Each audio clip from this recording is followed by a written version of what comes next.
चलिए, आप सबका फिर से एक बार स्वागत है आपकी फिजिक्स की क्लास में। मैं संदीप सिंह एक बार फिर से आप सबका स्वागत करता हूं आपके अपने चैनल यूनिक ऑनलाइन गुरु पर। जैसा कि हम लोग का सेशन प्रैक्टिस सेशन चल रहा है, हर क्लास का सेशन चल रहा है। आपकी फिजिक्स की क्लास अब स्टार्ट हो गई है। आप लोग जल्दी जल्दी बच्चा लोग जुड़ जाइए। हम लोग शानदार तरीके से आगे के क्वेश्चन को सॉल्व करते हैं। अभी तक मैंने जो भी क्वेश्चन आपको बच्चा सॉल्व कराया है, वहां पर कोई समस्या हो, परेशानी हो तो हमसे पूछ लो, ठीक है। कोई भी समस्या तो नहीं बच्चे, कोई दिक्कत परेशानी आप पूछिए एक बार। आपको फिर से किसी भी क्वेश्चन में अगर दिक्कत हो तो हम फिर से एक बार सॉल्व करा देंगे, कोई दिक्कत नहीं। क्या कॉन्सेप्ट आपको समझ नहीं आया हो तो प्लीज पूछ लीजिए, बिल्कुल ठीक है। चलिए बच्चा, एक बार आप लोग सेशन को शेयर कर दे, जल्दी जल्दी सेशन को शेयर कर दे, क्लास को शानदार तरीके से स्टार्ट करें। मैंने कल 65 क्वेश्चन तक आपको सॉल्व कराया था, वहां तक कोई समस्या तो नहीं आपको? अगर कोई समस्या हो तो प्लीज आप पूछिए, फिर से उसका सलूशन आपको दे दिया जाए। जैसा कि आपको पता है कि आपका एग्जाम 25 से स्टार्ट होने वाला है। हमारे बिहार पॉलिटेक्निक जितनी भी श्रेणियां हैं वो तैयार हो जाए। अब उनका एग्जाम आपके बिल्कुल करीब आ चुका है। अब केवल आपको क्या अटैक करना है। अब अटैक करने के लिए आपको क्या करना पड़ेगा? आपको वीपन्स तैयार करने होंगे। तो हम लोग वही वीपन्स तैयार कर रहे हैं, ताकि जब अटैक करना हो तो बिल्कुल उड़ा ही दे क्वेश्चन को। और उड़ा कर आना है, फिजिक्स में बिल्कुल उड़ा के आना है। चलिए क्लास को बेटा स्टार्ट करते हैं। सबसे पहले आप देखिए, ध्यान से देखिए, आपका एक क्वेश्चन आपके सामने है। एक उत्तर लेंस के सामने, मैं क्वेश्चन को थोड़ा बड़ा कर दे रहा हूं, ध्यान से पढ़िए इस क्वेश्चन को। अगर देखने में कोई समस्या है तो प्लीज पूछ लीजिएगा एक बार। एक उत्तर लेंस के सामने उसके फोकस से 9 सेंटीमीटर दूरी पर एक वस्तु रखा गया है। वस्तु का वास्तविक उल्टा एवं बड़ा प्रतिबिंब फोकस से 16 सेंटीमीटर की दूरी में बनता है। लेंस की फोकस दूरी क्या होगी? चलिए देखिए क्वेश्चन को ध्यान से। क्या दिया गया बच्चे कि आपको एक उत्तल लेंस दिया गया है। सबसे पहले आप जो लोग जानते हो उत्तल लेंस का कार्य क्या है। उत्तल लेंस जो भी किरणें आती हैं प्रकाश को, उसको क्या करता है? एक ही बिंदु पे कन्वर्ज करता है, ठीक है। तो ये उत्तल लेंस की प्रॉपर्टीज को ध्यान दीजिएगा, क्योंकि हम लोग क्या करेंगे बेटा, बिना चित्र बनाए हुए क्वेश्चन को नहीं सॉल्व करेंगे। आपको मैं समझाऊंगा, जिसको समस्या होगी वो पूछ लेगा क्वेश्चन, अगर कहीं समस्या होगी। आप पहले क्वेश्चन पढ़ लीजिए, क्योंकि मैं लिखने के लिए बड़ा थोड़ा स्पेस लूंगा, क्योंकि इस क्वेश्चन को मैं डायग्राम के माध्यम से आपको समझाऊंगा। खुशबू राव गुड मॉर्निंग, सबको गुड मॉर्निंग बच्चा। आप लोग एक बार जल्दी जल्दी सेशन को शेयर कर दें और जुड़ जाएं, ठीक है। तो बेटा एक उत्तर लेंस के सामने उसके फोकस हो। चलिए हम लोग एक उत्तर लेंस बनाते हैं। क्वेश्चन आप लोग पढ़ लीजिए बच्चा, क्योंकि मैं अभी छोटा करूँ क्वेश्चन शायद आपको ना दिखे, इसलिए आप एक बार क्वेश्चन को पढ़ लीजिए, स्क्रीनशॉट ले लीजिए। एक उत्तर लेंस के सामने उसके फोकस से 9 सेंटीमीटर दूरी पर एक वस्तु रखा गया है, और जो वस्तु का प्रतिबिंब बन रहा है उल्टा बड़ा एवं फोकस से 16 सेंटीमीटर दूरी बनता है। लेंस की फोकस दूरी ज्ञात करनी है। कैसे ज्ञात करेंगे बच्चा? चलो सॉल्व करते हैं इसको। ध्यान से देखिए, सबसे पहले हम लोग क्या करेंगे,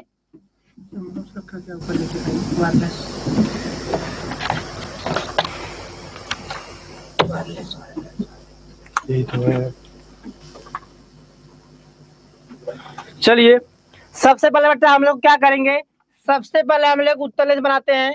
देखिए जिसको भी समस्या होगी लेंस में उसको भी सब क्लियर हो जाएगा। आप पहले ध्यान से देखिए, कितना आसान क्वेश्चन है। एक उत्तर लेंस आप लोग बनाइए सबसे पहले, और उत्तर लेंस में जानते हैं बेटे एक मुख्य अक्ष होता है, और उत्तर लेंस में मुख्य अक्ष के बाद मुख्य फोकस भी होता है, ठीक। एक मैं F1 ले रहा हूं, एक F2 ले रहा हूं, ठीक है। और आप जानते हो इसको हम लोग क्या कहते हैं, प्राइमरी, इसको हम लोग क्या कहते हैं, सेकेंडरी। ये प्राइमरी मुख्य अक्ष है, प्राथमिक मुख्य अक्ष, और ये आपका द्वितीयक मुख्य फोकस, ये बड़ा मुख्य फोकस है। और जो ये सीधी रेखा गई है इसको हम लोग मुख्य अक्ष कहते हैं, ठीक है। ये सब तो आप लोग बेसिक चीजें आपको पता होना चाहिए। लेंस के जो सीधी रेखा जा रही है यहां से यहां तक, ये बेटा आपका क्या है, ये मुख्य अक्ष है, और उस पे दो फोकस है। एक फोकस को हम लोग कहते हैं प्राइमरी मुख्य फोकस है, इसको इंग्लिश में कहते हैं क्या, प्राइमरी मेन एक्सिस, ठीक है, या प्रिंसिपल एक्सिस कह सकते हो, प्रिंसिपल फोकस कह सकते हो। ध्यान दीजिएगा। और इसको क्या कहेंगे, सेकेंडरी प्रिंसिपल फोकस। ठीक है, तो बेटा इसमें कहा क्या है, एक उत्तल लेंस के सामने क्वेश्चन, रुकिए एक सेकंड, क्वेश्चन देखना था, क्वेश्चन तो दिख ही नहीं रहा है, एक सेकंड रुक जाइए, एक सेकंड बच्चा रुक जाओ थोड़ा सा, क्वेश्चन को थोड़ा सा छोटा कर दूं ताकि क्वेश्चन दिखे। आप लोग क्वेश्चन तो पढ़ ही लिए होंगे, ठीक है, आप लोग क्वेश्चन पढ़ ही लिए होंगे, यही यार पीपीटी कल से बन जाएगा, चिंता ना करो आप लोग। चलो मैं एक उत्तर लेंस बना लेता हूं। ये आपका बच्चा एक उत्तर लेंस हो गया, इसमें एक मुख्य अक्ष, और मैंने बात किया कि एक तुम्हारा प्राइमरी मुख्य फोकस होता है, एक प्राइमरी मतलब प्राथमिक, एक द्वितीयक मुख्य फोकस होता है। ठीक है, अब बेटा इसमें क्या कहा है कि एक उत्तल लेंस के सामने उसके फोकस से 9 सेंटीमीटर दूरी पर एक वस्तु रखा है। तो बेटा वस्तु आप हमेशा बाएं साइड ही रखते हैं, ठीक है, तो कहा है कि जो ये फोकस है इससे 9 सेंटीमीटर की दूरी पर एक वस्तु रखा है। चलिए हम लोग एक वस्तु ए भी रख देते हैं यहाँ पे, ठीक है, ये समझने के लिए बता रहा हूँ, थोड़ा आपको समझने में टाइम लगेगा, लेकिन जब एक बार आप समझ जाएंगे ना, गारंटी देता हूँ कोई भी क्वेश्चन आ जाएगा आप चुटकियों में सॉल्व करेंगे। लेकिन बेटा आपसे रिक्वेस्ट है कि एक बार इस कॉन्सेप्ट को समझिए, कैसे इस टाइप के क्वेश्चन को हम लोग सॉल्व करते हैं। आप जब एक बार समझ जाएंगे ना, कोई समस्या आपको नहीं आने वाली है। ठीक है, चलिए मूवी चैलेंजर, गुड मॉर्निंग सभी को, गुड मॉर्निंग। आप लोग जितने लोग बच्चे देख रहे हो, एक बार सेशन को शेयर कर दो ताकि और बच्चे जुड़ जाए। ठीक है, तो बेटा हमने क्या कहा कि जो क्वेश्चन में दिया गया था फोकस से 9 सेंटीमीटर दूरी पर वस्तु रखा था, हमने क्या किया, 9 सेंटीमीटर पे एक वस्तु को रख दिया। ठीक, अब बेटा तुम अगर जब प्रतिबिंब चित्र बनाओगे, इमेज डायग्राम बनाओगे, तो कैसे बनाओगे, सबसे पहले तुम जानते हो, सबसे पहले हम लोग मुख्य अक्ष के समांतर एक ले जाते हैं किरण, बेटा ठीक है, मुख्य अक्ष के समांतर एक हम लोग रे ले जाते हैं, किरण ले जाते हैं। तो तुम जानते हो एक रूल होता है, इमेज डायग्राम या प्रतिबिंब चित्र बनाने का एक रूल होता है, एक नियम होता है कि जब भी कोई किरण मुख्य अक्ष के समांतर जाती है तो आफ्टर रिफ्रैक्शन, परावर्तित होने के बाद वो हमेशा कहां से गुजरेगी बेटा, फोकस से गुजरेगी। तो बेटा ये कहां से गुजरेगी, फोकस से जाएगी। ठीक है, और आप लोग जानते हो कि इमेज प्रतिबिंब बनाने के लिए कम से कम 2 रेखाओं का कट करना जरूरी है। तो अभी तो एक रेखा गई, अब दूसरी रेखा हम ले लेते हैं। तो बेटा दूसरी रेखा हम लोग पास कराते हैं इसकी फोकस से। और तुम लोग अच्छे से जानते हो, अगर कोई भी किरण फोकस से को पास करती है तो बेटा लेंस से परावर्तित होने के बाद यह तुम्हारे मुख्य अक्ष के पैरेलल या समांतर हो जाती है। तो हमने क्या किया, ये समांतर रेखा खींच दिया। ठीक है, अब तुम देख रहे हो तुम्हारा इमेज कहां बन रहा है, यहाँ पे बन रहा है। अब तुम्हारा जिस प्रकार क्वेश्चन दिया गया था बेटा, यहाँ एरो बना देना। ठीक है, ठीक, चलिए अब तुम्हारा क्वेश्चन क्या दिया गया था बच्चा, कि जो वस्तु का प्रतिबिंब बनेगा वास्तविक उल्टा और बड़ा बनेगा। तुम देख रहे हो जब भी बेटा, जब भी उत्तल लेंस में जो तुम्हारा प्रतिबिंब बनता है, अगर जिस साइड वस्तु रखी है, ध्यान समझिएगा, ये याद करने वाली चीज है, ध्यान समझिएगा।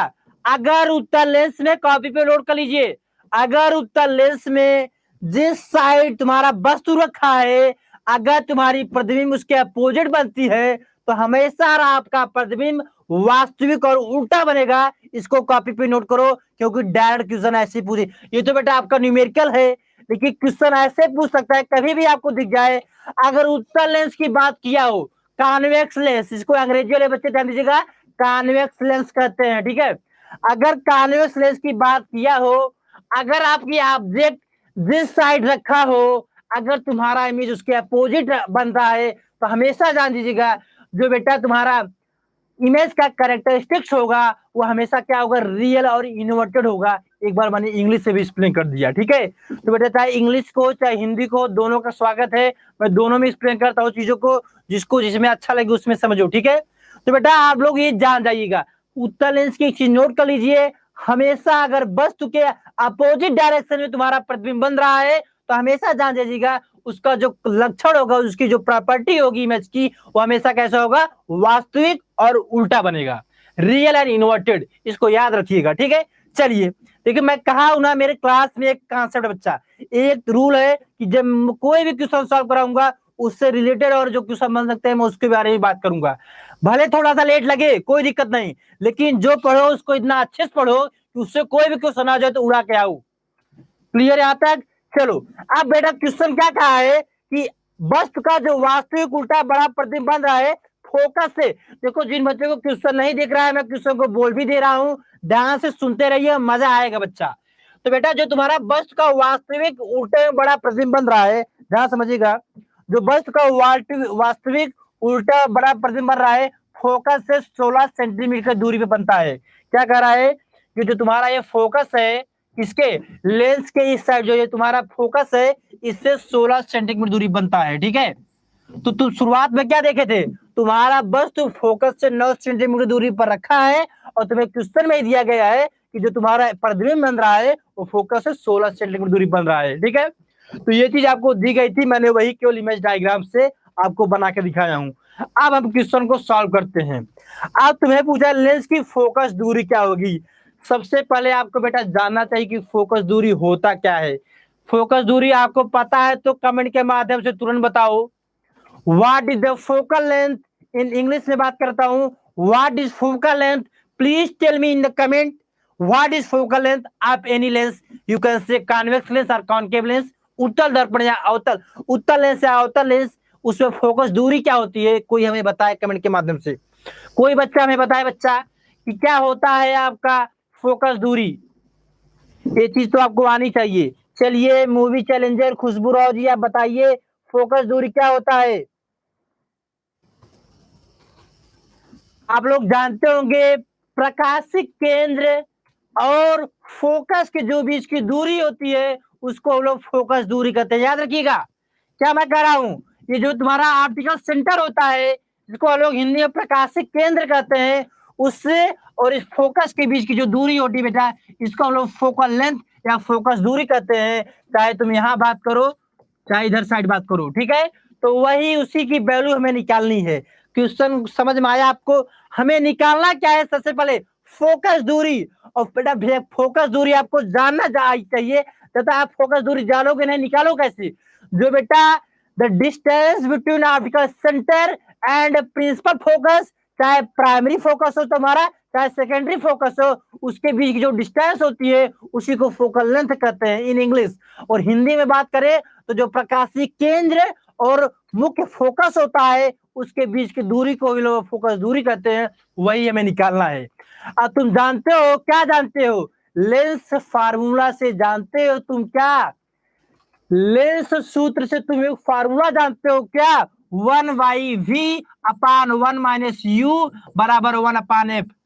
जब लेंस की बात की है और तुमसे फोकस दूरी पूछा है तो तुम्हें क्या मालूम है, एक ही फार्मूला तो मालूम है बेटा, लेंस फार्मूला। लेंस सूत्र क्या कहता है इसको याद कर लो, मिरर दर्पण का जो फार्मूला होता है उसमें प्लस लग जाता है और जो मिरर का फार्मूला होता है उसमें माइनस लग जाता है, केवल यही डिफरेंस है। इस चीज को याद रखना चाहिए क्योंकि एग्जाम में दर्पण से भी क्वेश्चन आ सकते हैं, इसलिए मिरर फार्मूला और लेंस फार्मूला दोनों आपको अच्छे से याद होना चाहिए ताकि एग्जाम में आप सॉल्व करो कोई दिक्कत ना आए। ठीक है, तो लेंस फार्मूला मिरर फार्मूला दोनों लिख लो, लेंस में माइनस यूज कर देते हैं और दर्पण फार्मूले में प्लस यूज कर देते हैं। चलो आगे सॉल्व करते हैं।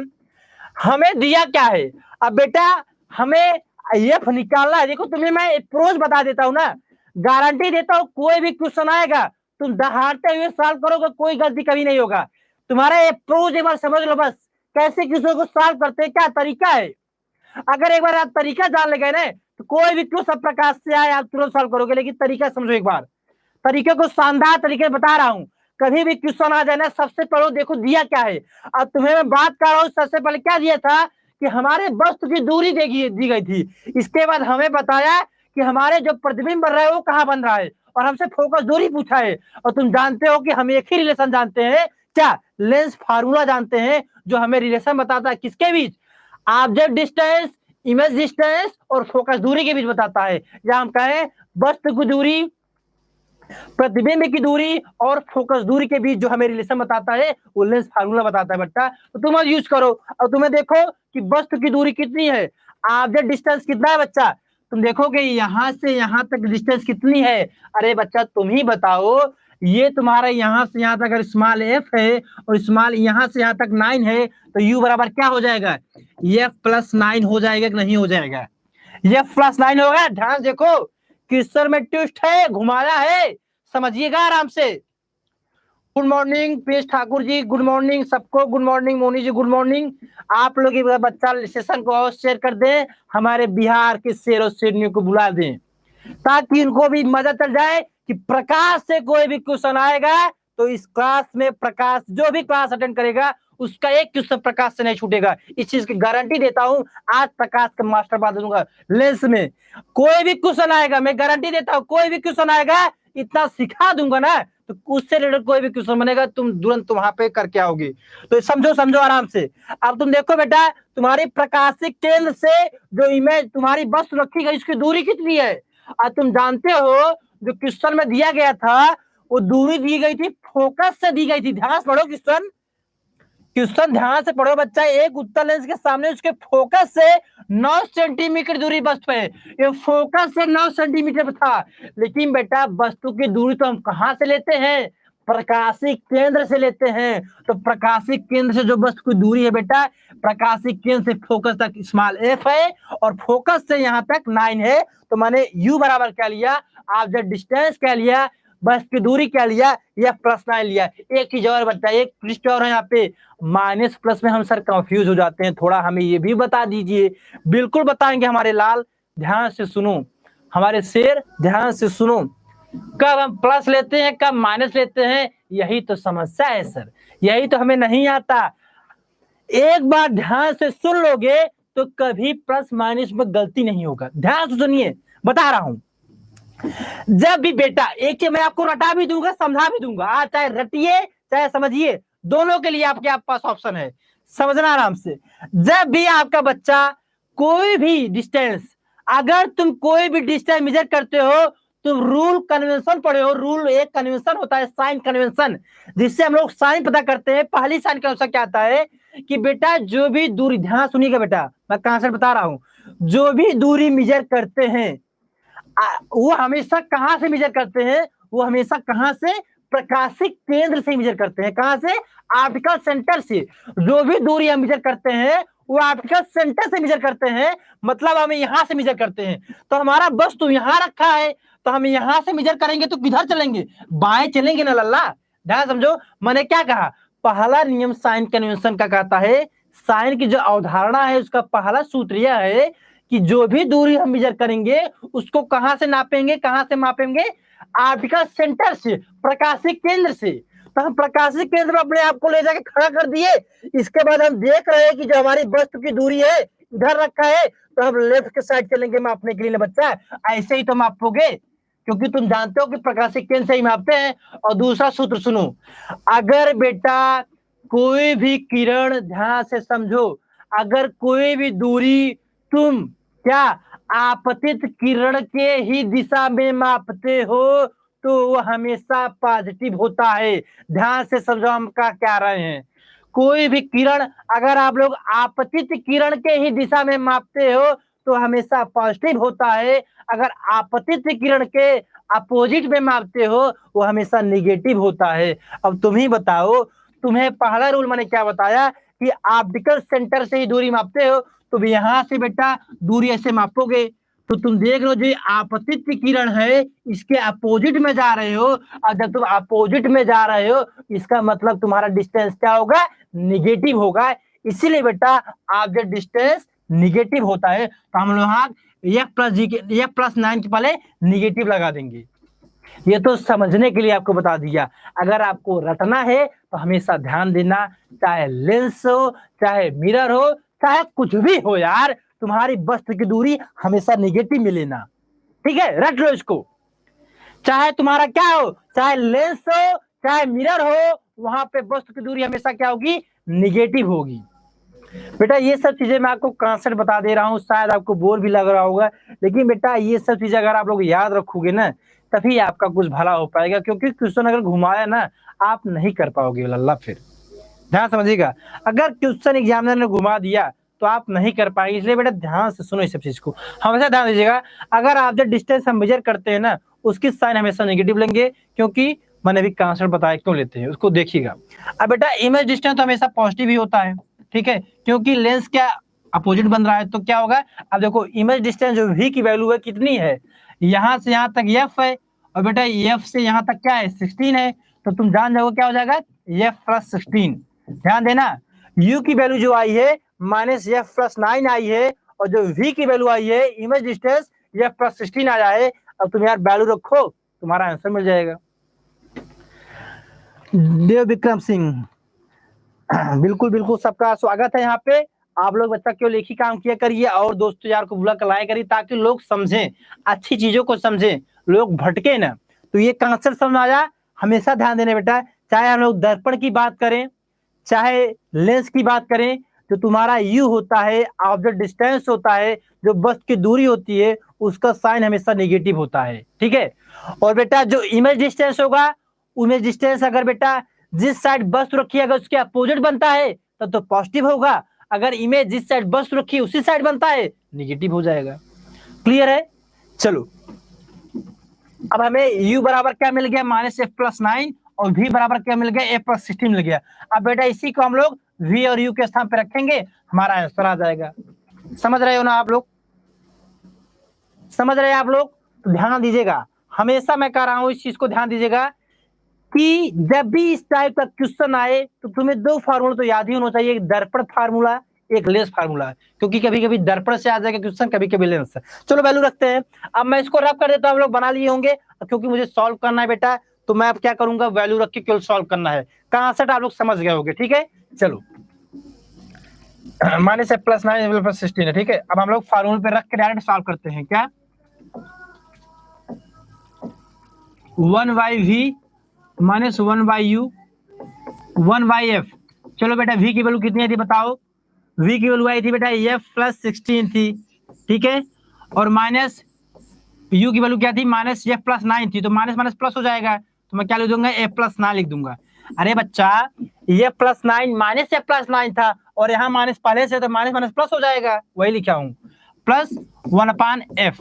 अब इसको सॉल्व करो, क्या हो जाएगा बच्चा, यहाँ से हम लोग एलसीएम ले लेंगे, क्या हो जाएगा, f+16 f+9, ठीक है।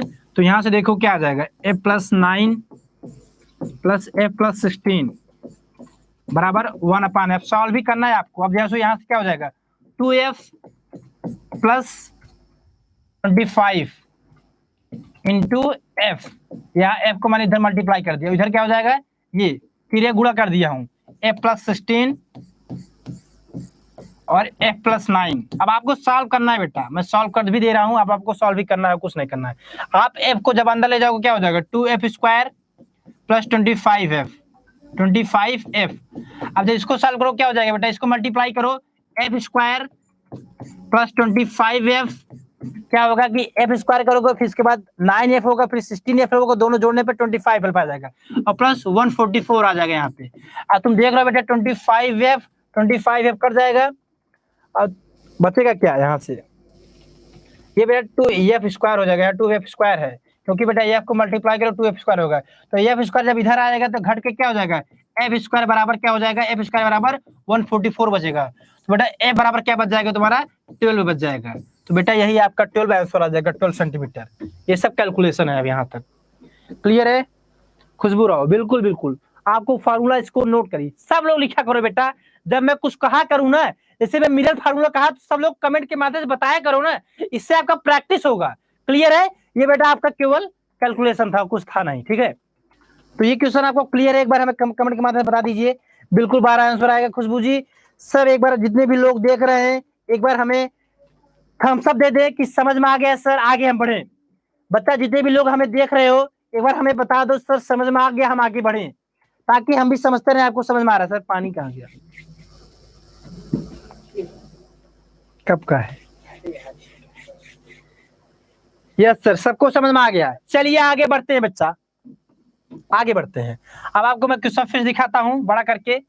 चलिए ध्यान देखिए, इस बार इस क्वेश्चन को पढ़ें आप लोग, ध्यान से पढ़ें बच्चा। क्वेश्चन को एक बार देख लिए करिए आप लोग, क्योंकि बेटे जब मैं सॉल्व करूंगा तो थोड़ा सा साइज कम हो जाता है, इसलिए मैं इसके लिए आपसे माफी भी मांगता हूं, क्योंकि बेटा हम लोग पीपीटी से बात करेंगे अगले लेक्चर में, तो आपको उसमें कोई दिक्कत नहीं आएगी। सबको क्लियर है? चलिए बेटा क्वेश्चन 67 पढ़ो। बड़े ये सब बहुत शानदार क्वेश्चन है। और एक चीज बता दूं आपको, कन्वेक्स लेंस में ध्यान दीजिएगा, हमेशा दो चीजें आपको याद रखना है लेंस से। अगर बच्चा, ध्यान समझो, सुनो, अगर कॉन्वेक्स लेंस में तुम्हारा, पहली चीज मैंने क्या बताया था, उत्तल लेंस में अगर कभी भी आपका वस्तु चाहे मिरर हो चाहे दर्पण हो, उसकी साइन को हमेशा निगेटिव लेना, ठीक है, ठीक। और उसका अगर प्रतिबिंब जिस साइड तुम वस्तु रखे हो उसके अपोजिट बन रहा है तब तो पॉजिटिव लेंगे उसकी साइन। अगर बेटा प्रतिबिंब जिस साइड वस्तु रखे हो उसी साइड तुम्हारा प्रतिबिंब बन गया तब निगेटिव लेंगे। क्लियर है? और दूसरी चीज क्या याद रखना है बच्चा आपको, मिरर फार्मूला, दर्पण का सूत्र 1/v प्लस 1/u बराबर 1/f होता है, और जो लेंस का सूत्र होता है 1/v माइनस 1/u बराबर 1/f होता है। तो चीज याद रखिएगा, ठीक है। इससे क्वेश्चन आपके बन सकते हैं। चलिए, बिल्कुल प्लस, मिरर फार्मूला हम लोग हमेशा प्लस यूज करेंगे। चलो ये लोग क्वेश्चन पढ़ो ध्यान से, क्या दिया है देखिए, शानदार शानदार। मैं सरल क्वेश्चन नहीं करा रहा हूँ, ये सब मत सोचो सरल क्वेश्चन है बेटा, यही सब क्वेश्चन आपके एग्जाम में आने वाले हैं, इस चीज को नोट कर लो, यही सब क्वेश्चन आपके एग्जाम में बनने वाले हैं बेटा, और तभी आप सॉल्व कर पाओगे जब आपका कॉन्सेप्ट क्लियर रहेगा। इसे बेटा कॉन्सेप्ट क्लियर करते चलो, कोई समस्या हो तो पूछते चलो। चलिए पढ़िए 67, वस्तु तथा स्क्रीन के बीच के लेंस की दो स्थितियों में, क्या कहा है ध्यान समझो। एक वस्तु है आपका, तो थोड़ा सा एक्सप्लेन करता हूँ लेकिन यहाँ सॉल्व नहीं हो पाएगा, आपको थोड़ा एक्सप्लेन करके बता देता हूँ कि ताकि आपको क्वेश्चन दिखता रहे और आप क्वेश्चन समझ भी जाएं। ठीक है, क्वेश्चन तो दिख रहा है, सभी को क्वेश्चन दिख रहा है, जो लिखा है आप लोग पढ़ पा रहे हैं ना लल्ला? अगर समस्या हो तो प्लीज पूछ लीजिएगा, नहीं दिख रहा हो तो भी बताइएगा। सबको दिख रहा है ना? किसी कोई समस्या तो नहीं क्वेश्चन को देखने में?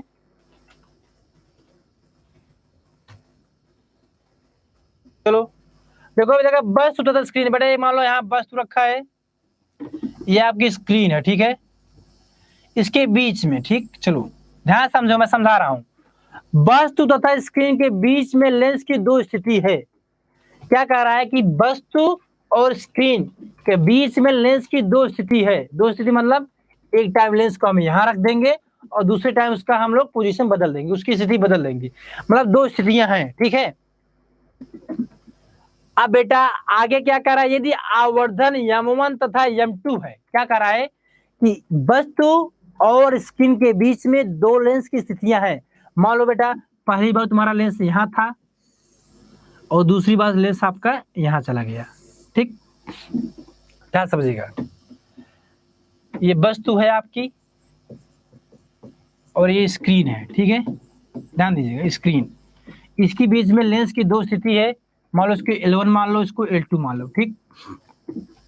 अब बता रहा है कि बेटा जो पहली स्थिति में जो आवर्धन है वो m1 है। अंग्रेजी वाले बच्चे भी ध्यान समझते रहे, आवर्धन को मैग्निफिकेशन करते हैं। क्या कर रहा है, ऑब्जेक्ट और स्क्रीन के बीच में दो पोजीशन है लेंस की, पहली पोजीशन बेटा है हम लोग L1 और दूसरी पोजीशन L2, और जो L1 का मैग्निफिकेशन है m1 है और L2 का मैग्निफिकेशन क्या है, m2 है, मतलब कि आवर्धन इसका m1 m2 है, ठीक, समझ रहे हैं। अब आगे क्या कर रहा था, लेंस की दोनों स्थितियों की दूरी d है और लेंस की फोकस दूरी स्थितियों की दूरी d है। बेटा जो लेंस की दूरी है वो क्या है, स्मॉल d है, और बेटा लेंस की फोकस दूरी, लेंस की फोकस दूरी अभी बताया था, फोकल लेंथ की बात कर रहा हूं। जो लेंस की फोकस दूरी है, जो फोकल लेंथ है, उसकी भी दूरी क्या है, d है। अभी मैं इसको यूज करूंगा, इसलिए पढ़ते रहे, क्वेश्चन को ध्यान से समझते रहिएगा। क्वेश्चन क्या कर रहा है, एक वस्तु है, एक स्क्रीन है, उसके बीच में लेंस की दो स्थितियां हैं। पहली स्थिति में हमने लेंस को यहां रखा और दूसरी स्थिति में हमने लेंस को यहां रखा, और बताया कि पहली स्थिति में जिसका आवर्धन है, जिसका मैग्निफिकेशन है वो m1 है, और दूसरी स्थिति में इसका जो मैग्निफिकेशन है m2 है। इसके बाद हमसे क्या कहा, लेंस की दोनों स्थितियां, जो पहली स्थिति है जो दूसरी स्थिति है, उन दोनों के बीच की दूरी d है, और जो लेंस की फोकस दूरी है उसके बीच की दूरी भी d है। और आपसे पूछा क्या है, तो फोकस दूरी कितनी होगी, स्मॉल f कितना होगा आपको बताना है, ध्यान समझना, स्मॉल f की वैल्यू बताना है। क्वेश्चन समझ गए आप लोग? सबसे पहले आप लोग क्वेश्चन समझो यार, अगर क्वेश्चन नहीं समझ पाओगे ना, ये सब आसान क्वेश्चन नहीं है, ये सब अच्छे अच्छे क्वेश्चन बनते हैं। अब वो जमाना गया कि व्हाट इज आवर्धन, आवर्धन क्या होता है ना, अब ये सब जमाना गया बच्चा, जो भी आपको पढ़ा रहा होगा वो बहका रहा होगा, क्योंकि अब 5-5 नंबर के क्वेश्चन आते हैं तो क्वेश्चन का लेवल भी वैसा रहेगा। इसलिए बेटा वो जमाना भूल जाओ। सोनल एलोन, क्या समझ आ रहे हो? समझ नहीं आ रहा। सोनल जी आपको क्या नहीं समझ आ रहा है? बताइए आप, आपको जो भी दिक्कत है बताइए। आपको इंग्लिश में, हिंदी में कुछ भी अगर समझने में आपको दिक्कत तो बताइए। आपके लिए तो हम लोग यहाँ पे मेहनत कर रहे हैं। आपको क्या नहीं समझ आ रहा है? एक चीज बताइए आपको नहीं समझ आ रहा है, मैं फिर से एक्सप्लेन कर दूंगा। इतना आसानी से बता रहा हूँ। बच्चा, आपका एक वस्तु है, एक स्क्रीन है। स्क्रीन पे जानते हो आपका प्रतिबिंब बनता है। तो हमने वही बताया है कि वस्तु, और जैसा क्वेश्चन हमसे जो प्रश्न हमसे कर रहा है वही हम काम कर रहे हैं। तो एक वस्तु है, एक स्क्रीन है, उसके बीच में लेंस की दो स्थितियां हैं। स्थिति मतलब बेटा, कभी एक बार लेंस यहाँ रखा गया था तो उसका आवर्धन m1 था, और एक बार लेंस दूसरी स्थिति में रखा गया, उसका m2 आवर्धन है। और हमसे बाद में कहा कि लेंस की दूरी d है और लेंस की फोकस दूरी भी d है, और हमसे लेंस की फोकस दूरी पूछा है। तो बताइए सोनल जी, आपको क्या नहीं समझ में आया?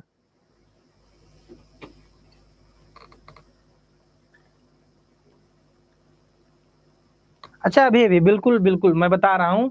हम लोग बेटा सॉल्व कर रहे हैं क्वेश्चन जो बिहार पॉलिटेक्निक के बच्चे हैं, जो उनका एग्जाम होने वाला 25 को, हम वही क्वेश्चन सॉल्व कर रहे हैं। और हम पहुंचे हैं 67 क्वेश्चन पर, और हम 2 दिन से इस पे लगे हुए हैं। हमारा वीडियो पिछले कल भी आया था, परसों भी आया था, ठीक है। आप दोनों वीडियो को देखिएगा, ये भी समझिएगा, क्योंकि हम लोग प्रैक्टिस कर रहे हैं। और जब हम लोग प्रैक्टिस कर रहे हैं ना, तो जितने भी कॉन्सेप्ट हैं उससे रिलेटेड हम उसको भी पढ़ रहे हैं साथ साथ, ताकि कोई और क्वेश्चन बने उसको हम अच्छे से टैकल कर सके। बस और कुछ नहीं है। आप ये 67 क्वेश्चन से अगर समझना स्टार्ट करेंगी, तब भी आप क्वेश्चन को आसानी समझेंगी, क्योंकि मैं हर क्वेश्चन को एक बेसिक से ही उठा के पूरा जो क्वेश्चन होता है उसको समझाता हूँ। अब तुम जानते हो कि आवर्धन क्या होता है, मैं तुम्हें एक एक चीज समझा देता हूँ, कोई समस्या नहीं। अब आवर्धन होता क्या है बच्चा, जिसको अंग्रेजी में मैं, आप ये भी बता दीजिए सर, हमें इंग्लिश में समझना है, हमें हिंदी में समझना है। हम तो आपसे कह रहे हैं कि हम दोनों के मास्टर हैं, आपको इंग्लिश में समझाएंगे और आपको हिंदी में समझाएंगे। बच्चा, जिसमें तुम्हें सुविधा हो उसमें समझो, ठीक है। जिसमें आपको दिक्कत हो उसमें समझो। और भी अपने यार दोस्तों को बुलाओ, गारंटी देता हूँ, इस चीज की गारंटी देता हूँ, लिख के देता हूँ। अगर न समझ में आए ना, ये हो ही नहीं सकता आपको समझना है। मैं बहुत सिंपल से समझाता हूँ, ताकि एक एक बच्चे को कुछ भी ना आए ना, उसको भी समझ में आ जाए। अब तुम समझो। अब तुम देखते हो बेटा, जब भी वस्तु रखते हो किसी लेंस के सामने, उसका कुछ प्रतिबिंब बनता है ना। कभी भी कोई लेंस अगर लिए, तुम ध्यान समझो, जिसे को नहीं समझ में रहा है ध्यान से समझे हमारी बातों को। अगर तुम कोई भी लेंस लेते हो तो उसके पहले वस्तु रखते हो, और वस्तु के अपोजिट साइड कुछ इमेज बनता है। तो बेटा एक हमने क्या लिया था, ध्यान समझिएगा, एक लेंस लिया, वहां वस्तु रखा, उसका कुछ इमेज बनेगा, उसको कुछ प्रतिबिंब बनेगा स्क्रीन पे। तो बेटा एक नाम आता है आवर्धन। आवर्धन जानते हो क्या होता है? जो बेटा ये तुम्हारा, ध्यान समझिएगा, जो तुम्हारा ये इमेज जो बनता है ना, जो इसकी दूरी होती है और जो तुम्हारी वस्तु की दूरी होती है, उसका अनुपात होता है। और लेंस के केस में इसका फार्मूला होता है -v/u। m बराबर -v/u होता है, ठीक है। याद रखिएगा, आवर्धन की जो वैल्यू होती है लेंस के केस में -v/u होती है। और अगर हम दर्पण की बात करेंगे तो v/u होगी, माइनस चिन्ह नहीं रहेगा, ठीक है। क्लियर? तो बात आवर्धन समझ गए? आवर्धन क्या है? यह हम कह देते हैं कि साइज ऑफ प्रतिबिंब, मतलब कि जो तुम्हारी इमेज की साइज है या प्रतिबिंब की जो साइज है, अपान जो वस्तु की साइज है, वही आवर्धन बताता है। अगर अपने शब्दों में समझना चाहो, आवर्धन यह बताता है कि जो तुम्हारी इमेज की साइज है वस्तु की साइज से कितनी बड़ी है, कितना गुना ज्यादा है, यही आवर्धन बताता है। अब आवर्धन समझ में आया? इतना कौन बताएगा यार। ये क्वेश्चन चाहता ना, मैं 2 मिनट 1 मिनट लगाता सॉल्व कर देता है। लेकिन मैं सोचता हूँ बेटा आपको और भी चीजें क्लियर हो, ताकि एग्जाम में कभी आए, कभी कभी ऐसे पूछेगा आवर्धन क्या है, और ऑप्शन दे देगा क्या है, v/u -v/u, u/v -u/v। अब तुम्हें जब पता रहेगा, हाँ सर ने बताया था कि आवर्धन लेंस के लिए क्या होता है, -v/u होता है, और दर्पण के लिए जो आवर्धन होता है, मैग्निफिकेशन होता है, वो v/u होता है। यही क्वेश्चन है आपका लल्ला। ठीक, क्लियर है अब सोनल जी आपको? अब देखो, अब आगे बात करते हैं कैसे हम लेंस की फोकस दूरी निकालेंगे। ठीक है बच्चा, अब ध्यान से सुनो। अब तुम लोग ध्यान से सुनो, और हम क्वेश्चन को थोड़ा छोटा करेंगे ताकि हम क्वेश्चन को सॉल्व कर सके, ठीक है। ये आप लोग फिगर बना लीजिएगा, और हम इसको सॉल्व करने जा रहे हैं, इसलिए थोड़ा सा क्वेश्चन को छोटा करेंगे। अब देखिए, अब मैं यहाँ सॉल्व करूंगा, आप अच्छे से समझेंगे, ठीक है। ये आपके समझाने के लिए मैं इतना इतना मेहनत से, बिल्कुल बिल्कुल। एम बराबर वी बाई यू। मिरर के लिए बेटा ध्यान दीजिएगा, जब हम लोग मिरर की बात करेंगे ने, तो यहाँ एम बराबर वी बाई यू होगा, और जब हम लोग बेटा लेंस की बात करेंगे तो माइनस वी बाई यू होगा। इस चीज को आप लोग याद रखिएगा। ये किसके लिए है? ये दर्पण के लिए है, मिरर के लिए है, ठीक है, और ये तुम्हारा लेंस के लिए है, ठीक है। ये चीज हमेशा आपको याद रखना चाहिए, ठीक है। तो चलो हम लोग अपने क्वेश्चन को सॉल्व करते हैं बच्चा। लेंस की दो स्थिति थी,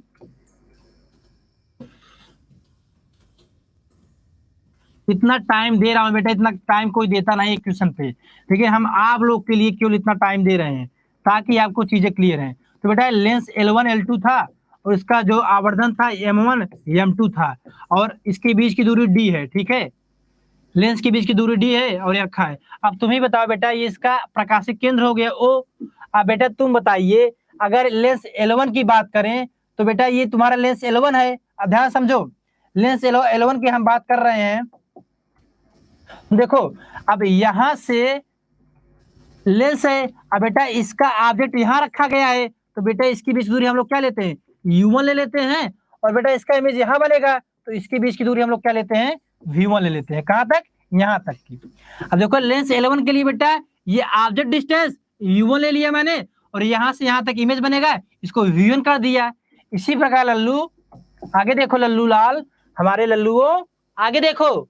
अब लेंस L2 के लिए जब बात करेंगे तो बेटा लेंस L2 के लिए वस्तु यहाँ रखी है, तो हम लोग इसको हम लोग क्या कर देते हैं? U2 को देते हैं लेंस L2 के लिए, और बेटा इसका इमेज यहाँ बनेगा, तो यहाँ से दूरी क्या हो जाएगी? V2 हो जाएगी। एक बार L1 के लिए लिया, एक बार L2 के लिए लिया, हमने अपना काम किया। अब बेटा तुम लोग जानते हो, क्या जानते हो? फार्मूला जानते हो क्या?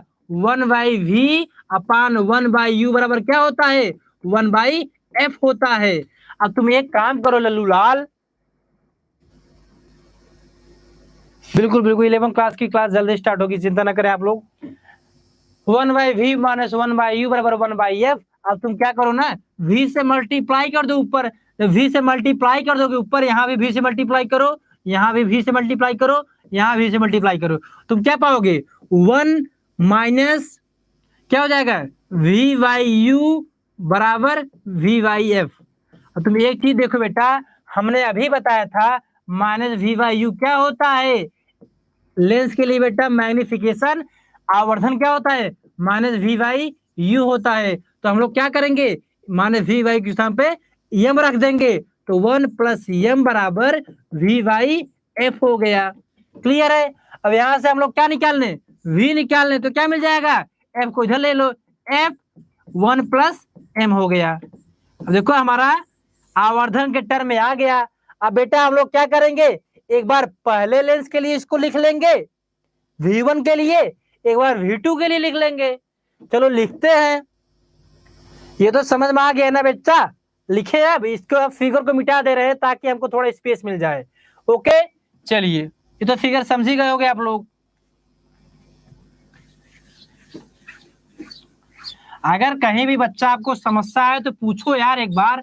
आपको मैं एक एक कांसेप्ट, अगर आपको बेसिक भी नहीं आता ना, वो भी पूछो, सर हमें इसका बेसिक बता दीजिए, मैं आपको माहिर खिलाड़ी बना दूंगा, चिंता ना करो आप लोग।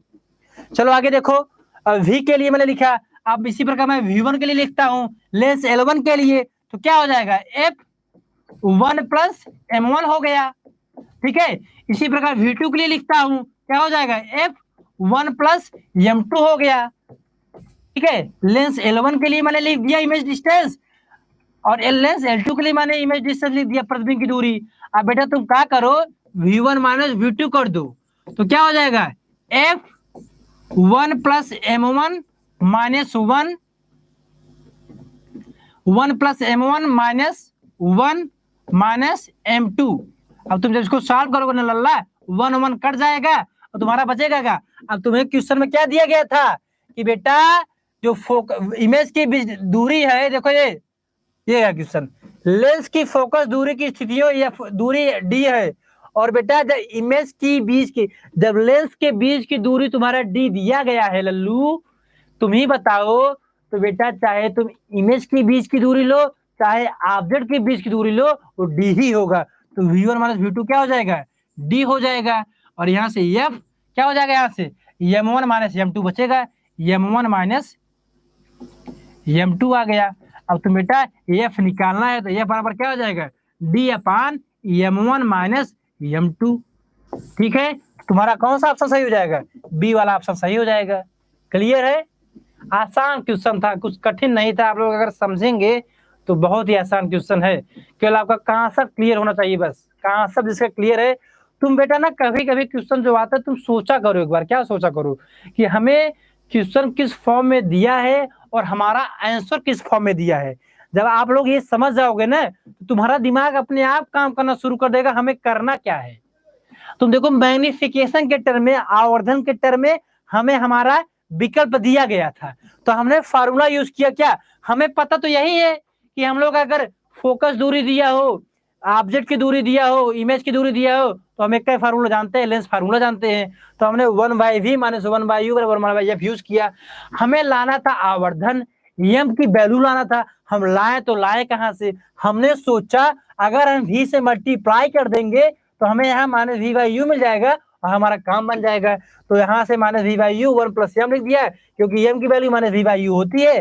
और हमें क्या किया, मैंने v को वैल्यू निकाल ली। v की वैल्यू क्यों निकाली, क्योंकि हमें पता था अगर हम लोग एक बार लेंस L1 के लिए निकालेंगे, L2 के लिए v निकालेंगे और उसके बीच की दूरी d दी गई है और हमें d के टर्म में हमारा आंसर आ रहा है। तो ये सब बेटा कॉन्सेप्ट होता है, आप लोग याद रखिएगा। क्लियर है क्वेश्चन, ये आपका आंसर आ गया। आगे चलते हैं, आगे चलते हैं, चलो अगला क्वेश्चन सॉल्व करते हैं। ये सब अच्छे अच्छे क्वेश्चन बेटा आपके एग्जाम में आने मस्ट हैं, तो ध्यान दीजिएगा लल्लू, ये सब क्वेश्चन आपके एग्जाम में आने मस्ट हैं, इसलिए ध्यान दीजिएगा हमारे प्यारे दोस्तों। कोई दिक्कत है, ये देखिए जो भी बच्चे आते हैं सब चीजें आपको क्लियर कराई जाएंगी, आप लोग केवल बने रहो बच्चा। मैं गारंटी देता हूँ एक एक क्वेश्चन आप लोग एग्जाम में सॉल्व करके आओगे, एक एक क्वेश्चन एग्जाम में सॉल्व करके आओगे, इस चीज की गारंटी है। क्या हो, चलिए एक बार सेशन को शेयर और कर दिया करो, बीच बीच में लाइक भी कर दिया करो लल्लू लाल।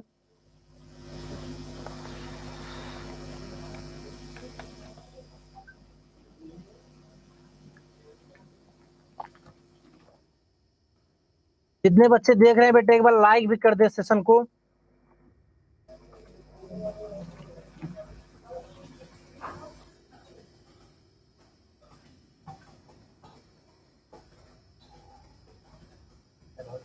चलिए आगे क्वेश्चन बढ़ते हैं। स्टेट क्वेश्चन, 40 कैंडला ज्योति तीव्रता वाले लैंप की सामर्थ्य 16 पाइट वाट है, तो ज्योति दक्षता क्या होगा। क्वेश्चन आप लोग को दिख रहा होगा अच्छे से, शानदार तरीके से पढ़िए एक बार क्वेश्चन को। 40 कैंडला वाले ज्योति तीव्रता, आपकी बेटा इसमें क्या दिया गया है, यहाँ नहीं सर, चाहे तो ध्यान से देखिए लल्लू, हमारे प्यारे दोस्तों ध्यान से देखिए। 40 कैंडला वाले ज्योति तीव्रता, हमारा ज्योति तीव्रता दिया गया है, क्या दिया गया है, ज्योति तीव्रता, इसको हम लोग अंग्रेजी में कहते हैं बेटा लुमिनियस इंटेंसिटी। ठीक है, तो ज्योति तीव्रता कितना दिया गया है, 40, आई बराबर इसको लिख लो 40 दिया गया है। ठीक है, और बेटा लैंप की सामर्थ्य, पावर जो दिया गया है, सामर्थ्य दिया गया है 16 पाई दिया गया है। ठीक है, और हमसे पूछा है ज्योति दक्षता पूछा है, क्या पूछा है, इफिशियंसी पूछा है। लुमिनियस इफिशियंसी क्या होगा, क्या होगा, इंग्लिश वाले बच्चे सुन लो क्वेश्चन क्या दे रहा है बेटा, आपकी एक लुमिनियस इंटेंसिटी 40 कैंडला है, एक लैंप है जिसकी लुमिनियस इंटेंसिटी क्या है 40 कैंडला है, और उसका जो पावर है 16 पाई वाट है। तो हमसे पूछा है कि what will be the luminous efficiency, तो बेटा लुमिनियस इफिशियंसी हमसे पूछा है। और बेटा जो लुमिनियस इफिशियंसी निकालते हैं, जो दक्षता निकालते हैं, ई बराबर ये आपका क्या होता है, ध्यान दीजिएगा। इसके लिए बेटा आपका एक टर्म आता है, क्या आपको एक टर्म निकालेगा, उसको हम लोग ज्योति दक्षता निकालने की बेटा आपका एक टर्म आता है, इसको हम लोग कहते हैं एफ अपान पी। एफ अपान पी, और एफ क्या होता है सर एफ होता है आपका जो हम लोग निकालते हैं, जिसको हम लोग हिंदी में कहते हैं क्या, उसको हम लोग कहते हैं लाइट एनर्जी, इसको एफ से रिप्रेजेंट करते हैं, उसको हम लोग कहते हैं क्या, उसको अगर हिंदी में आपको समझाना चाहे तो उसको आप लोग कह सकते हो ज्योति ज्योति प्रकाश कर सकते हो, ठीक है। तो एफ होता है, जो एफ की वैल्यू आती है बेटा वो होती है 4 पाई आई, ठीक है, 4 पाई आई होती है। तो हमें E बराबर एफ बाई पी दिया गया है। हमें पता है अगर ज्योति दक्षता निकालना है तो P तो हमें पता है पावर, लेकिन हमें एफ नहीं पता है। तो बेटा एफ आपका एक फ्लक्स होता है, ध्यान समझिएगा। एफ क्या होता है? लुमिनियस फ्लक्स होता है। ध्यान समझिएगा, मैं समझा दे रहा हूँ चीज को ताकि और क्वेश्चन आप लोग कर लें। जो बेटा ये एफ होता है 4 पाई आई, जिसकी वैल्यू मैं बता रहा हूँ, इसको हम लोग कहते हैं क्या, या तुम लोग लो ज्योति फ्लक्स। फ्लक्स का हिंदी फ्लक्स ही होता है लल्लू, हमारे लल्लू लाल। जो फ्लक्स होता है उसको फ्लक्स कहते हैं, आप चिंता ना करिए, अंग्रेजी हिंदी दोनों फ्लक्स है। फ्लक्स माने होता है फ्लो, आप लोग पढ़ोगे इलेक्ट्रिक फ्लक्स, मैग्नेटिक फ्लक्स पढ़ोगे ना, विद्युत फ्लक्स या मैग्नेटिक चुंबकीय फ्लक्स, ठीक है। तो ज्योति फ्लक्स जो होता है ना, उसका जो फार्मूला होता है 4 पाई आई होता है, ठीक है, इसको याद रखिएगा। तो बेटा जो इफिशियंसी होती है वो होता है वो होता है क्या, ज्योति फ्लक्स अपान पावर। ज्योति फ्लक्स ये सब कोई पढ़ाएगा नहीं लल्लू, ज्योति फ्लक्स अपान सामर्थ्य। तो ये फार्मूला आप लोग याद रखिएगा। अगर तुम्हें ज्योति दक्षता निकालना हो तो तुम्हें फार्मूला क्या पता होना चाहिए, एफ बाई पी। एफ को क्या कहते हैं, या लुमिनियस फ्लक्स है या ज्योति फ्लक्स। और एफ की जो वैल्यू होती है क्या होती है, 4 पाई आई होती है। और 4 पाई और आई हमें ज्योति तीव्रता है, इंटेंसिटी है, दिया गया है 40। तुम्हारा क्या हो जाएगा 160 पाई हो जाएगा। और तुम्हारा काम तो बन गया लल्लू। अगर तुम्हें एफ मालूम हो गया 160 पाई और अपान पी आपको क्या दिया है 16 पाई, तो क्या हो जाएगा, पाई पाई कट जाएगा, बचेगा क्या 10 बचेगा। तो तुम्हारा बेटा 10 ल्यूमेन वाट आपका आंसर आ जाएगा। तो एक चीज और ध्यान देने का, आपसे क्वेश्चन क्या क्या पूछ सकता है इसमें, ध्यान समझिएगा लल्लू। आपसे इसमें क्या क्या क्वेश्चन पूछ सकते हैं हमारे प्यारे शेरनियों। जो बेटा आपका ये लुमिनियस फ्लक्स होता है, इसका मात्रक क्या होता है, याद कर लो, अपने कॉपी पे नोट कर लो। जो आपका ये ज्योति फ्लक्स होता है, ये जो लुमिनियस फ्लक्स होता है, मैं अंग्रेजी में भी लिख दे रहा हूं, लुमिनियस फ्लक्स जो होता है, जो ज्योति फ्लक्स होता है, इसकी जो मात्रक होता है वो ल्यूमियन होता है। क्या होता है, ल्यूमियन होता है। अब तुम ही बताओ, अगर फ्लक्स का मात्रक ल्यूमेन है और सामर्थ का मात्रक वाट है, तो बेटा आंसर ल्यूमेन वाट में आएगा कि नहीं आएगा, बिल्कुल आएगा सर। तो यही आपका आंसर हो गया। तो बेटा याद रखिएगा, जितने फार्मूले लिखे हैं, चाहे ज्योति दक्षता की बात करूं, लुमिनियस इफिशियंसी की बात करूं, तो एफ बाई पी होता है। और मैंने बताया एफ क्या है, एफ आपका ज्योति फ्लक्स है, जिसको हम लोग, जिसका फार्मूला होता है 4 पाई आई, 4 पाई इंटू ज्योति तीव्रता या इंटेंसिटी। तो बेटा ये आपका हो गया, समझ में आया आपको। चलो ये आसान क्वेश्चन था, आगे बढ़ते हैं। अब बेटा एक आसान क्वेश्चन और है, एक वर्णी प्रकाश के मार्ग में एक छोटा वृत्ताकार चलती रख दी जाती है, वृत्ताकार चलती रख दी जाती है, जातमी छाया का केंद्र होगा। ध्यान समझिए क्या कह रहा है बेटा, एक सर्कुलर ये कोई ऑब्जेक्ट है बेटा, एक वर्णी प्रकाश, मान ले ये मोनोक्रोमेटिक लाइट इसको कहते हैं, वो लाइट आ रही है, यहाँ हमने कोई ऑब्जेक्ट रख दिया, ठीक है, वृत्ताकार, ठीक है, कोई वस्तु रख दी, तो बता रहा है कि ज्यामिति छाया उसका प्रतिबिंब केंद्र कहाँ बनेगा। ध्यान समझिएगा, कैसा बनेगा, चमकीला होगा, रंगीन होगा, आधा चमकीला, अंधेरा। और तुम जानते हो बेटा, एक होता है फेनोमेना, एक परिघटना होती है, प्रकाश की प्रॉपर्टी होती है विवर्तन। हमेशा याद रखिएगा, विवर्तन, अगर आप किसी भी ऑब्जेक्ट, कोई वस्तु है, अगर आप लोग ओपेक वस्तु है, अपारदर्शी वस्तु है, अगर कोई भी लाइट, मोनोक्रोमेटिक लाइट, एक वर्णी प्रकाश अगर ले जाते हैं, तो ये बेटा एक लाइट की प्रॉपर्टी होती है कि वो क्या करता है, उसके कार्नर साइड से निकलते हुए आप आगे का कोई स्क्रीन रखे होंगे, देखेंगे आपके जो सेंटर में एक ब्राइट कलर का इमेज बनेगा। क्या बनेगा, ब्राइट बनेगा। ये लाइट की प्रॉपर्टी है, जिसको हम लोग अंग्रेजी में डिफ्रैक्शन कहते हैं। तो bending of light on the corner of any obstacle. अब ध्यान से हिंदी बोल देता हूँ। देखो मान लो कोई ऑब्स्टेकल, कोई विरोधा वस्तु रखी हो यहाँ पे, अगर लाइट उससे तुम टकराते हो, तो लाइट की एक प्रॉपर्टी होती है, वो उसके कार्नर साइड से बेंड हो जाता है, मुड़ जाता है, और दूसरी साइड उसके स्क्रीन के बीच में एक चमकीला इमेज बनाता है, चमकीला तुम कह लो प्रतिबिंब बनाता है जो ब्राइट होता है बिल्कुल, और उसके बाद में क्या होता है, ब्राइट डार्क से।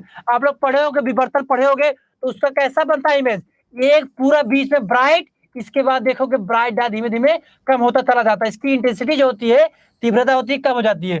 तो हमसे पूछा है कि केंद्र में क्या बनेगा, तो केंद्र में हमेशा बेटा चमकीला बनेगा, जिसको हम लोग ब्राइट भी कर सकते हैं। ठीक है, तो याद रखिएगा ये विवर्तन प्रोसेस होता है, किस प्रोसेस के थ्रू, विवर्तन प्रोसेस। क्लियर है, विवर्तन प्रोसेस के थ्रू बनता है।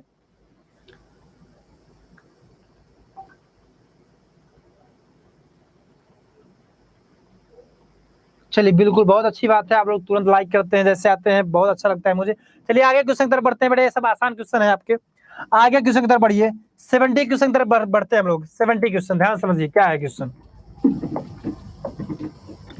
बेटा। 3 माइक्रोफैराड धारिता वाले 2 संधारित्र समांतर क्रम में है, और देखो ये सब क्वेश्चन में आपको ऐसा कांसेप्ट बता दूंगा ना, कभी गलती नहीं होगा यार, तुरंत करके आओगे। ठीक है, तो ध्यान सुनो, एक क्वेश्चन को ध्यान सुनिए बेटा। 3 माइक्रोफैराड धारिता है, धारिता को अंग्रेजी में कहते हैं कैपेसिटर, जो हमारे अंग्रेजी के लाल है वो भी समझते रहे, इसको हम लोग कैपेसिटर कहते हैं। वो क्या हुआ है कि समांतर क्रम में जोड़े गए हैं, किसमें, पैरेलल कॉम्बिनेशन में जोड़े गए हैं, उनको पैरेलल कॉम्बिनेशन में जोड़ा गया है। तथा जो तीसरा हम लोग जोड़ रहे हैं 3 माइक्रोफैराड का, वो बेटा इसके साथ किसमें जुड़ा है, श्रेणी क्रम में जुड़ा है, किसमें, सीरीज कॉम्बिनेशन में जुड़ा है। तो हमसे पूछा क्या है, तुल्य धारिता, हमें रिजल्टेंट पूछा है कि रिजल्टेंट कितना आएगा। अरे लल्लू तुम जानते हो, क्या जानते हो, अगर धारिता श्रेणी क्रम में जुड़ा हो या पैरेलल समांतर क्रम में जुड़ा है, तो फार्मूला याद कर लो यार। अगर कभी भी धारिता, क्या, धारिता, ये चीज याद रख लो, धारिता को कैपेसिटर कहते हैं। हमेशा याद रखना, अगर कैपेसिटर सीरीज में जुड़ा हो, किसमें जुड़ा हो, सीरीज में, श्रेणी क्रम में जुड़ा हो, तो जो फार्मूला होता है ना 1/C/1/C1 प्लस 1/C2, जैसे जितना कैपेसिटर होगा, जितना धारिता होगी, ऐसे C1 C2 C3 करते चले जाएंगे। तो यह लिखना चाहो, C बराबर होता है C1 × C2/C1 + C2, ऐसे भी लिख सकते हो। ठीक है, आप इसको सॉल्व करते हो ना, 1/C बराबर 1/C1 + 1/C2, यही आएगा C1 × C2/C1 + C2। ये बेटा धारिता है, प्रतिरोध में ना बिल्कुल इसका उल्टा हो जाता है, रेजिस्टेंस में बिल्कुल इसका उल्टा हो जाता है। रेजिस्टेंस में अगर तुम श्रेणी क्रम की बात करोगे ना, तो वहां बराबर R बराबर क्या होता है, R1 + R2 होता है। लेकिन बेटा धारिता में, कैपेसिटर में उल्टा हो जाता है, अपान में हो जाता है। इसको याद रखना, भूलना मत, क्योंकि क्वेश्चन किसी भी माध्यम से बन सकता है। तो बेटा अगर 2 धारिता जोड़े गए हैं पैरेलल सीरीज में, तो बेटा ये फार्मूला होता है C बराबर C1 × C2/C1 + C2। अगर इसी को हम लोग पैरेलल में जोड़ देंगे ना, तो C बराबर C1 + C2 हो जाता है। अगर तुम रेजिस्टेंस को पैरेलल में जोड़ते हो, क्या होता है, R1/R बराबर 1/R1 + 1/R2 होता है। ये सब आपको जानना चाहिए, याद होना चाहिए। रेजिस्टेंस और कैपेसिटर बिल्कुल अपोजिट होते हैं दूसरे के। तो अपने क्वेश्चन पर आते हैं हम लोग, अपने क्वेश्चन पर हम लोग आते हैं। तो बेटा 3 माइक्रोफैराड का है, समांतर क्रम है, तो चलिए एक बार हम लोग क्या करते हैं, C बराबर C1 + C2 कर देते हैं, तो हमें क्या मिल जाएगा, 3 है तो 3 + 3 6 हो जाएगा, 6 माइक्रोफैराड। अरे यार समांतर में, तो समांतर का फार्मूला लगाया, अभी बताया ना फार्मूला। अगर यही सीरीज में जब जोड़ोगे तो तुम्हारा जो रिजल्टेंट आएगा ये, तो इसको सीरीज में जोड़ना है, क्या करोगे, 3 माइक्रोफैराड का इसको सीरीज में जोड़ दो। तो अगर 6 माइक्रोफैराड को और 3 माइक्रोफैराड को जब तुम सीरीज में जोड़ोगे, तुम्हारा क्या फार्मूला बनेगा, C जो आएगा C1 × C2/C1 + C2। तो क्या हो जाएगा, 6 × 3/6 + 3, तो क्या हो जाएगा 18/9। तुम्हारा 2 माइक्रोफैराड आंसर आ जाएगा। आसान ही क्वेश्चन था, 2 माइक्रोफैराड आपका आंसर आ जाएगा। क्वेश्चन बहुत आसान था बच्चा। आपसे केवल क्या दिया था, एक बार समांतर क्रम में दिया गया था धारिता। अगर समांतर क्रम में धारिता है तो हम लोग क्या करते हैं, फार्मूला लगाते हैं C बराबर C1 + C2। मैंने क्या किया, 3 माइक्रोफैराड था, वो 3 तुम्हारे किस में जुड़े थे, 3 आपके समांतर क्रम में जुड़े थे, तो हमने क्या किया, उसको समांतर क्रम का फार्मूला लगा दिया। इसके बाद जो हमारा उत्तर आया, उसके साथ 3 माइक्रोफैराड का एक श्रेणी में जुड़ा था, तो मैंने 6 के साथ 3 श्रेणी में जोड़ के फार्मूला लगा दिया, आपका आंसर मिल गया। तो आसान ही क्वेश्चन था। आगे बढ़ते हैं। ये क्या कैंसिल करूं इसको यार। चलो आगे बढ़ते हैं, क्वेश्चन आगे देखिए 71 पे देखिए। 71 क्वेश्चन देखिए बेटा, निम्न में से कौन सा वक्र धारती प्रतिभा का यक्षी आवृत्ति के साथ विचरण करता है। तुम्हें इसको देख के बताना बेटा कौन सा ग्राफ सही होगा। तुम्हें एक चीज पहले बता दूं, समझ में आ रहा है आप लोग का बेटा, जो यक्षी होता है धारती प्रतिघात, ध्यान समझिएगा, जो बेटा आपका ये धारती प्रतिघात होता है ना, ध्यान समझिएगा इस चीज को, धारती प्रतिघात, ये सब छोटी छोटी चीज है, याद रखिएगा। जो आपका बेटा धारती प्रतिघात होता है, या इसको हम लोग कहते हैं क्या, अगर इंग्लिश में कहें इसको लोग कैपेसिटिव रिएक्टेंस कहते हैं। क्या, कैपेसिटिव रिएक्टेंस कहते हैं। जो बेटा कैपेसिटिव रिएक्टेंस होता है, यक्षी होता है, इसको रिफर करते हैं बेटा, ये होता है 1/ओमेगा c।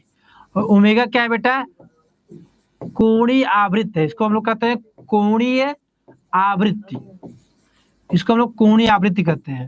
और बेटा ओमेगा की जो वैल्यू होती है कोणीय आवृत्ति की, होता है बेटा 2πf, और ये आपका सिंपल आवृत्ति है, ठीक है, ये आपका आवृत्ति है, और ओमेगा आपका क्या है, कोणीय आवृत्ति है। अब तुम बताओ बेटा, अगर हम लोग ओमेगा के स्थान पर लिखेंगे क्या हो जाएगा, 1/2πfc। अब तुम देख रहे हो बेटा, क्या देख रहे हो बेटा, ये f अलग है, c अलग है, ध्यान दीजिएगा, क्योंकि बेटा ओमेगा के स्थान पर मैंने 2πf रखा है, और c आपका धारिता है, कैपेसिटर है। और तुम यहाँ से देख रहे हो कि तुम्हारा यक्षी जो है धारती प्रतिघात है, वो इनवर्सली प्रोपोर्शनल किसके, फ्रीक्वेंसी के है। मतलब अगर तुम आवृत्ति बढ़ाओगे यक्षी घटेगा, और तुम लोग जानते हो कि अगर कोई चीज एक बढ़ाने पे एक घटता है तो उसका ग्राफ कैसा बनता है बेटा, उसका ग्राफ हमेशा ऐसा बनेगा। कैसा बनेगा, उसका ग्राफ हमेशा ऐसा बनेगा, क्योंकि अगर तुम ओमेगा यक्षी के बीच में, अगर यक्षी और फ्रीक्वेंसी के बीच में ग्राफ बनाओगे ना, तो अगर फ्रीक्वेंसी बढ़ाओगे तुम्हारा एक्सी जो धारती प्रतिघात है वो घटेगा। हमने फार्मूला करके डेराइव करके बता भी दिया है। तो बेटा अगर एक को बढ़ाते हो घटता है तो उसका ग्राफ हमेशा इसी प्रकार बनता है, और तुम देख लो कौन सा ग्राफ इस प्रकार बन रहा है। चलो मैं दिखा देता हूँ आपको, ये देखिए, तो बेटा हमारा ये वाला ग्राफ, सी वाला ग्राफ बन रहा है इस प्रकार, तो हमारा सी ऑप्शन सही हो जाएगा। मैं आपको कॉन्सेप्ट बता दिया, आप खुद ऑप्शन लगा लोगे, ठीक है। तो हमारा सी वाला ग्राफ बन रहा है, ठीक है, क्योंकि इनवर्सली प्रोपोर्शनल था। क्लियर है संजय कुमार, बिल्कुल बिल्कुल सी ग्राफ बनेगा, बहुत अच्छी बात है, संजय जी ने बहुत शानदार आंसर दिया है। चलिए आगे बढ़ते हैं, थोड़ा सा एक दो क्वेश्चन और सॉल्व कर लो बच्चा, आज खत्म ही कर देते हैं हम लोग। एक चुंबकीय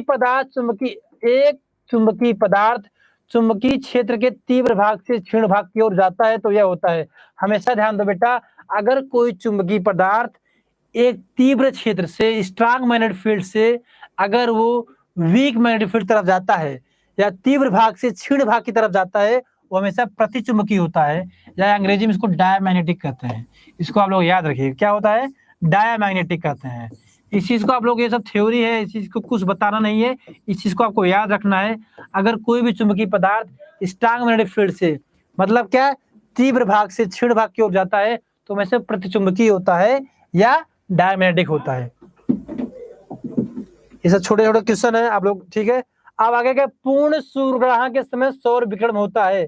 बेटा जो ये टोटल सोलर इक्लिप्स होता है, इसमें सौर विकिरण में क्या होता है, अधिक संख्या में काली फ्रानाफर रेखाएं, कम संख्या में काली फ्रानाफर रेखाएं, कोई नहीं, सभी फ्रानाफर रंगीन रेखाओं बदल जाती हैं।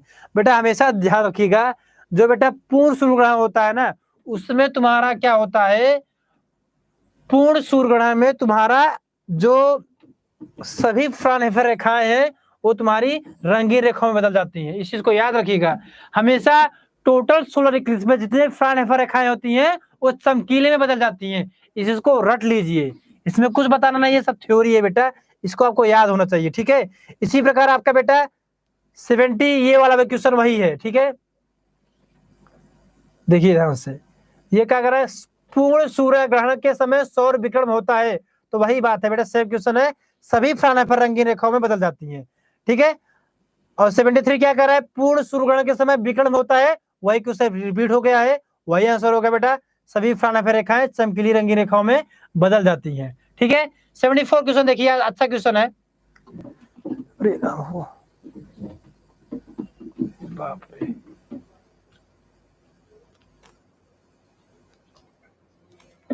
ठीक है चलिए कोई दिक्कत नहीं है। संजन कुमार डी ऑप्शन, बिल्कुल बिल्कुल। संजन जी डी ऑप्शन बिल्कुल, सभी फ्रैन अफ्रीका है, चमकीली रेखाएं बदल जाती हैं। चलिए संजय जी 74 क्वेश्चन देखिए, आप बताइए इसका आंसर क्या आएगा, मैं इंतजार कर रहा हूँ। दो बल्ब है 25 वाट 220 वोल्ट 100 वाट 220 वोल्ट को श्रेणी क्रम में जोड़ा जाता है तो कुल शक्ति कितनी होगी? चलिए बताइए, आंसर देखते हैं किसका सबसे पहले आता है।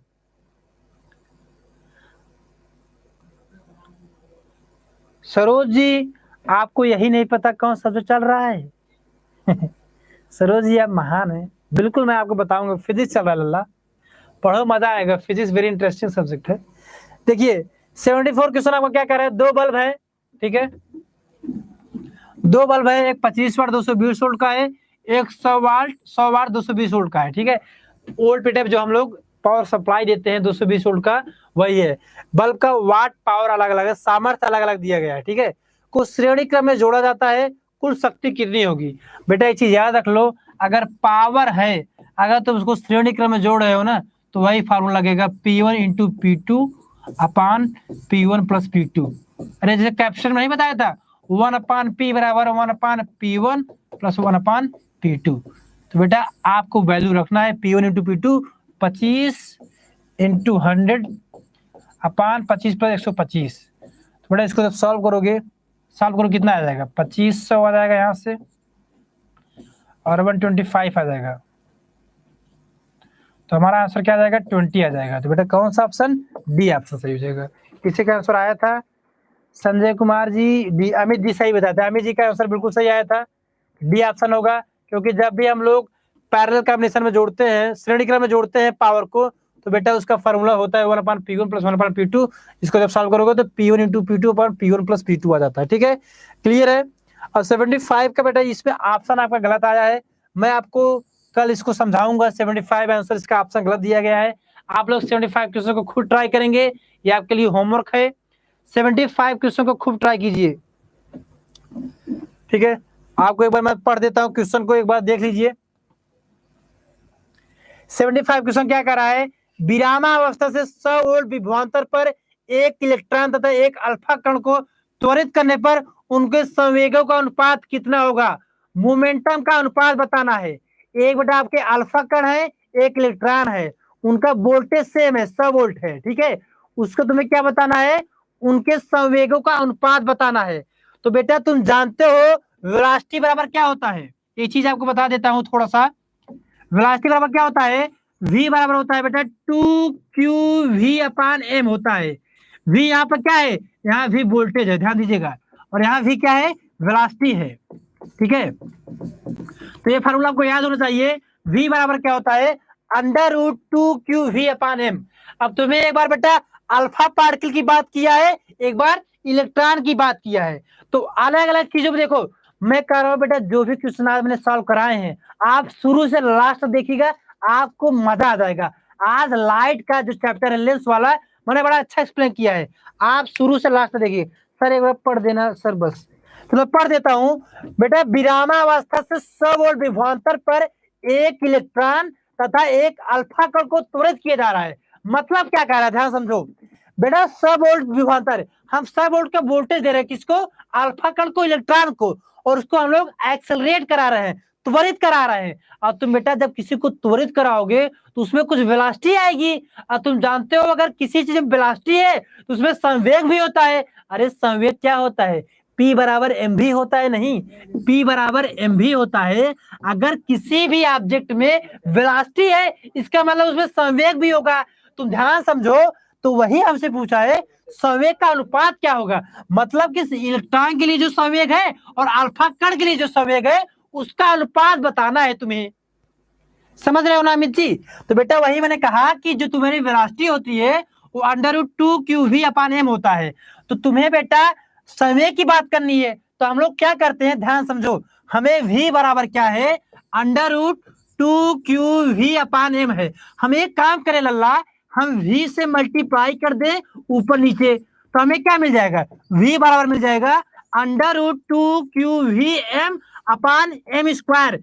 अब बेटा तुम बताओ v बराबर, अगर m स्क्वायर बाहर निकलेगा तो 2qv m अपान, अगर ये m स्क्वायर को तुम बाहर रखोगे तो बेटा बाहर m के रूप में आएगा, तो m हो जाएगा यहाँ पे। देखो एक चीज समझाता हूं, ध्यान समझिएगा, एक चीज समझना फिर थोड़ा सा बेटा 2 मिनट सुन लीजिए आप लोग बस। तो हमने क्या किया यहाँ पे √2qvm और ये m स्क्वायर हो गया। अब तुम ही बताओ यहाँ से बेटा हम लोग m स्क्वायर को बाहर करेंगे, क्या आ जाएगा 1/m आएगा और ऊपर क्या बचेगा 2qvm बचेगा। अब आप ही बताइए m को जब इधर साइड ले जाओ क्या हो जाएगा mv अपान बराबर √2qvm। अब तुम ही लल्लू लाल बताओ mv क्या होता है, संवेग होता है कि नहीं होता है। तो बेटा P बराबर तुम्हारा mv बराबर क्या हो जाएगा, P बराबर √2qvm हो जाएगा। देखो हम लोग संवेग निकाल लिया, हमने वेलोसिटी से काम शुरू किया और संवेग पे आ गए। अब तुम ही बताओ हमारे प्यारे दोस्तों, 2 यहाँ पे कांस्टेंट है, वोल्टेजवा भी हमारा कांस्टेंट है क्योंकि 100 वोल्ट है और 2 तो कांस्ट है ही, तो मतलब संवेग तुम्हारा किस पे डिपेंड कर रहा है, केवल तुम्हारे Q पे डिपेंड है और मास पे डिपेंड है। अगर लल्ला संवेग केवल Q और मास पे डिपेंड है तो हम करते क्या हैं, हम लोग अपना काम कर देते हैं क्या, ध्यान देखो लास्ट स्टेप है, ध्यान देखिएगा। अगर बेटा P किस पे डिपेंड है, संवेग तुम्हारा केवल चार्ज पे डिपेंड है और द्रव्यमान पे डिपेंड है, तो हम लोग एक बार क्या, हमें इलेक्ट्रॉन अल्फा का निकलना है, तो P अपान P अल्फा, तो P क्या हो जाएगा √QEME अपान P अल्फा क्या हो जाएगा √Q अल्फा M अल्फा। अब तुम ही बताओ जो इलेक्ट्रॉन पे चार्ज होता है क्या होता है, वो तो इलेक्ट्रॉन E ही होता है और M क्या होता है, M ही होता है। और लल्लू जो आपके अल्फा पे चार्ज होता है ना वो इलेक्ट्रॉन का दुगना होता है, तो क्या हो जाएगा 2E इंटू M अल्फा। अब बेटा E कट जाएगा, अगर तुम इसको एक साथ लिखना चाहोगे अंडर रूट में तो क्या आ जाएगा ME अपान 2M अल्फा, क्या आ जाएगा ME अपान 2M अल्फा। तो बेटा ये ऑप्शन आपका गलत दिया था, आपका आंसर क्या आएगा ME अपान √2M अल्फा। क्लियर है, समझ में आया, सबको समझ में आया। एक क्वेश्चन कैसे सॉल्व किया, हमने वेलोसिटी निकाला है, वेलोसिटी में हम लोग क्या किए √2qv अपान m था, उसमें m से मल्टीप्लाई और डिवाइड कर दिया, ठीक है। इसके बाद हम मोमेंटम पा गए, इसके बाद हमने देखा कि हम कैसे अल्फा में और इलेक्ट्रॉन में अलग अलग हम संवेग निकाल लिए और दोनों का अनुपात निकाल दिए। किसी को कोई समस्या बेटा आज का सेशन देखिएगा, आज का क्वेश्चन आपका कंप्लीट होता है 75 तक, ये यहीं तक था। कल हम अपना एक अलग सेशन लाएंगे और सारे क्वेश्चन को प्रैक्टिस करेंगे। आज के लिए इतना रखते हैं दोस्तों, अगली क्लास आपकी मैथ की चलने वाली है, आप लोग बने रहे। Thank you so much.